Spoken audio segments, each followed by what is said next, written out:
Right, so hey everyone and welcome back to another budget photography video. So you've probably heard the term exposure. What's your exposure, or what exposure should I be using for this?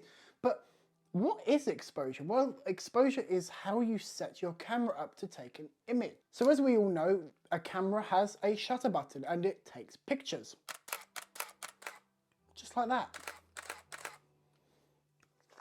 See?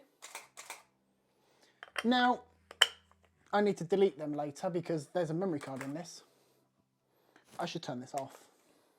So setting your exposure is done by three things: your shutter speed, your aperture, and your ISO. It's called the exposure triangle because there's three of them: ISO, shutter speed, and aperture.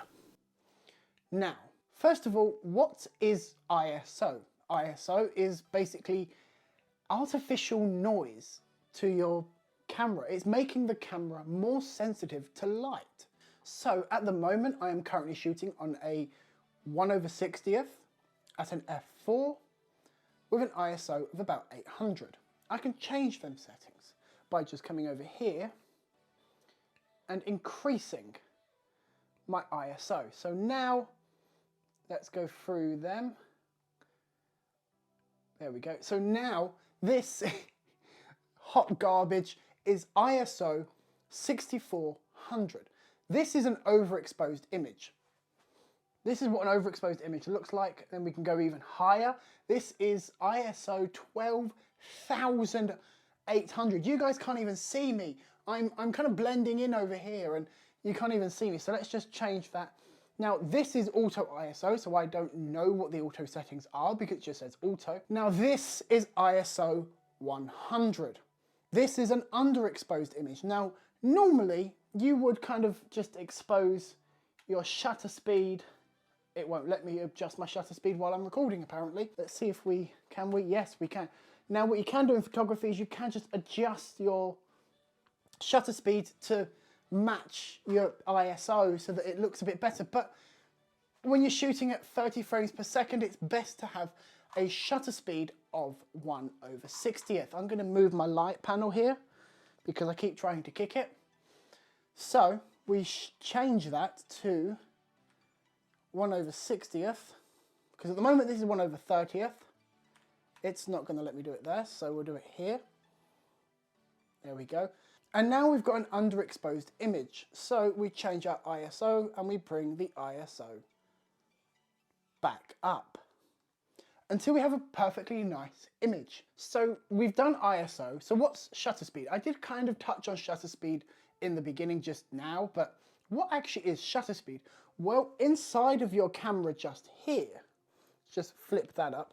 And you know what? I'm actually going to increase my ISO, as I just said talked about a minute ago, just to make the image nice and bright. And I'm going to get a light because this isn't actually bright enough. So in here, as you can actually see, that is a curtain. That's a shutter curtain. A shutter curtain. Now I'm out of focus. Come on, there we go. And if I push the trigger, something happens. See?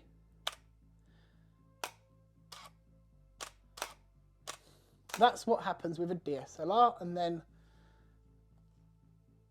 that's what happens with a mirrorless camera because it doesn't have a mirror. So what actually happened there? Oh, let's turn my shutter speed. Let's turn my ISO back down because I'm on 3200 and I don't like this. There we go. So as you saw, there was a little piece of material that would move out of the way, exposing the sensor, and then it would close again. That is shutter speed, and you can change that. Now I had it in bulb mode, which means that I can, as long as I keep my finger on the button here, this stays open for as long as I keep my finger here. And that is usually used for long exposures when you put it on a tripod, kind of like what I'm doing right now actually. I've got my camera mounted on a tripod and then you get one of these. This is called a remote control or a trigger. And what this does is it remotely triggers the shutter on the camera, especially when it's in bulb mode. See, I can take a normal picture, or I can slide this up. Now there are lots of different remotes on the market that do lots of different things. There are Bluetooth ones, there are non-Bluetooth ones, there are wire ones, there are Wi-Fi ones, there's ones that you can use on your phone. Now I quite like this one because I only need it to do that. So as you can see, the button's there. And it is actuating the shutter. Now with this, you can get them long exposures that are like 2, 3, 4, 5, even 10-minute exposures if you really are in a dark place. So in a nutshell, if you're looking for a quick answer, shutter speed is how long that curtain is open and how long you are taking your picture for. ISO is how sensitive your sensor is to light, artificial light, so it's creating light, it's making the image brighter. And now we have aperture. What's aperture? What? Aperture? That's a bit of a weird name, isn't it? Now, all lenses, apart from cinema lenses, will have something called an f-stop or an aperture. And what that basically is how much light they let through. So, as an example, this is an f4. Quite a dark lens, but a really nice lens. Whereas this is an f1.8. The lower the number, the more light you will let in. The higher the number, the less light you will let in. So this small 50mm 1.8 will let in more light than this f4. Using something like this at an f1.8 will get you that nice blurry background that everyone seems to love right now, especially when you're doing a portrait. These can be really, really quite nice. Actually, why don't we try this lens out? Let me just, so this, believe it or not, is a nifty 50, a 50mm 1.8, and I am shooting at 1.8. I've changed my ISO because otherwise it would, if I go back up to 800 where I was, I look a bit overexposed. So you bring ISO down to, for me, I bring it down to 100, and I'm back in focus, and I look better again, and it's actually quite sharp. Now, yes, I am filling up probably about 90% of the frame here because this is a 50mm 1.8, but you can get that nice, delicious bokeh. Look, the f4 24 to 105, and it can focus on that. Come on.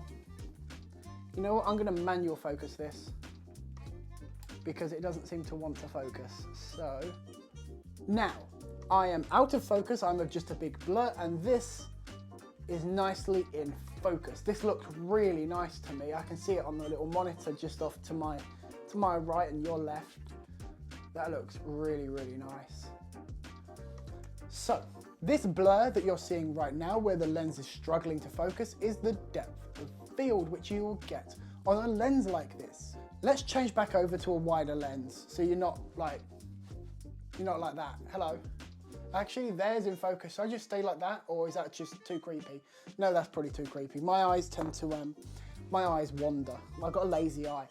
I'll see you in a second. So I have now kept all of the settings the exact same as what they were with this lens. The only difference is the aperture.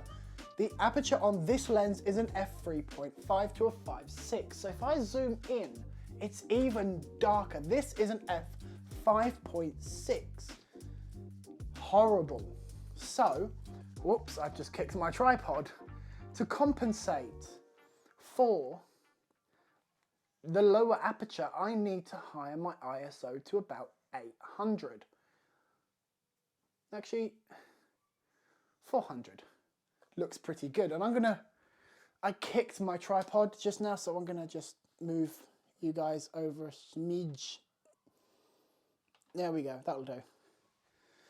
Just like that. So, anyway guys, thanks for joining me in this video. I hope it helped, and I'll see you in the next one.